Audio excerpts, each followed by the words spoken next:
is there anybody you told stop hustling, you're gonna get jammed up, and they didn't listen to you and got jammed up? How many? Well, we already know. It would be short. It would be a shorter thing to say. You know, the ones that did. Like, they did listen. Yeah, virtually no one. No one listened to you. No. Okay. You know why? Because I wasn't doing the things that they thought you were supposed to be doing. Though. I'm not cutting off. I know no. It's hard, bro. No doubt. No doubt. When you feeding people wrong, no doubt. Yo, Cavario. It's not easy. When you feed them up, it depend on you.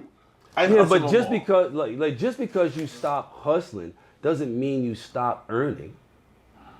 Right? You don't stop earning. You just transition it into something that is less detrimental. That's it.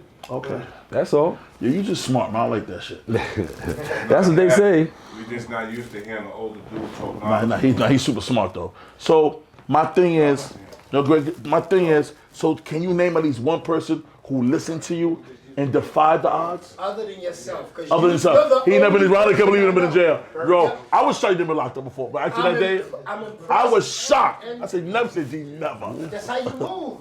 That's amazing. And it wasn't difficult, man. I just did me. A lot of these cats, they getting jammed because they are like public property. They're trying to be the person that people think they are. If I were trying to be the person that people thought I was, there's no way in the world I could have survived being that guy. Nobody could survive being that guy, right? So they took incidents and circumstances and situations and made that the totality of me and thought that, you know, that was all there was to me. And if that was all there was to me, then yeah, by all means, I would have been in jail. What happened to a lot of my friends is they became whatever people's idea, like if people see you and you are having like all the accolades that say I'm getting money, they don't know you, so they have to make up some kind of story in their head about who you are, right?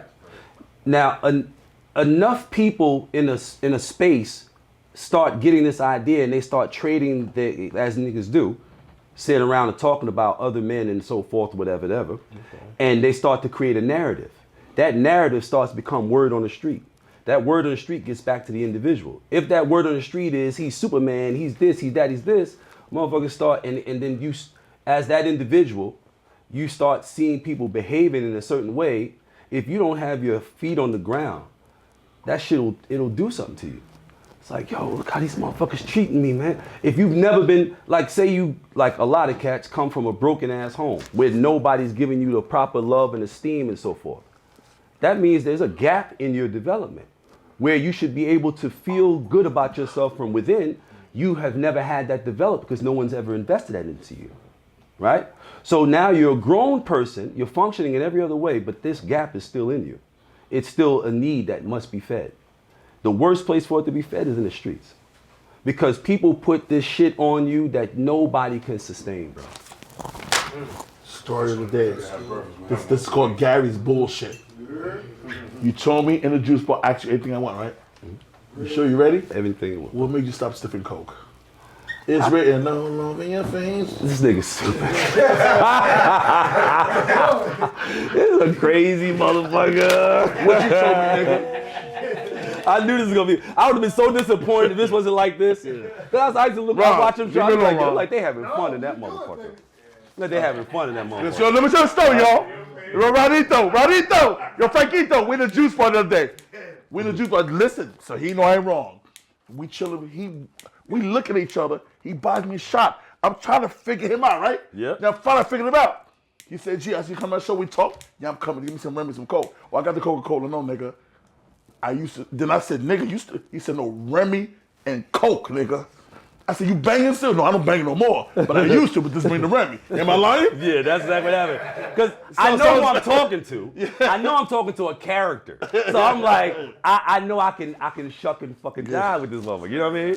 So I wanted to know, like, you know, I know I might come across sometime like I'm this like real serious person, whatever. But bro, I'm just a regular motherfucker. What made you stop? I'm just an ordinary motherfucker who's done extraordinary things. He kept it real with me. He said, "That's it."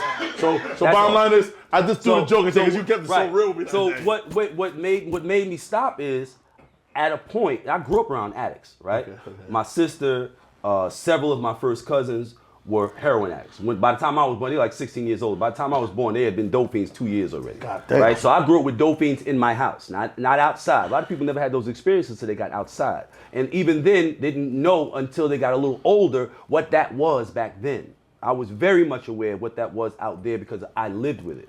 At the same time, I'm watching tens of thousands of dollars, hundreds of thousands of dollars being counted regularly in my house from the shit that is fucked up. My cousins, my sister, and several other motherfuckers that come in and out of here, right?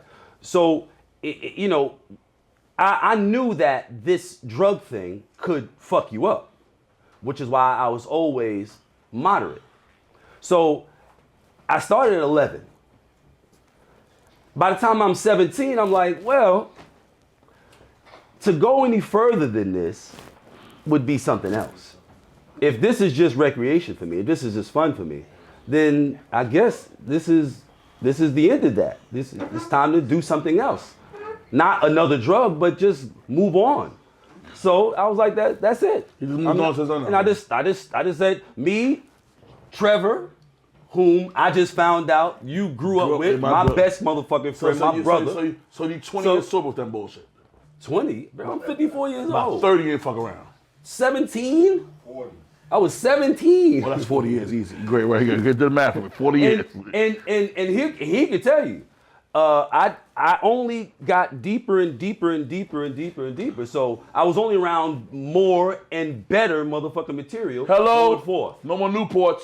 And never, ever, ever thought. Tired that shit. Never, ever thought about sniffing it again.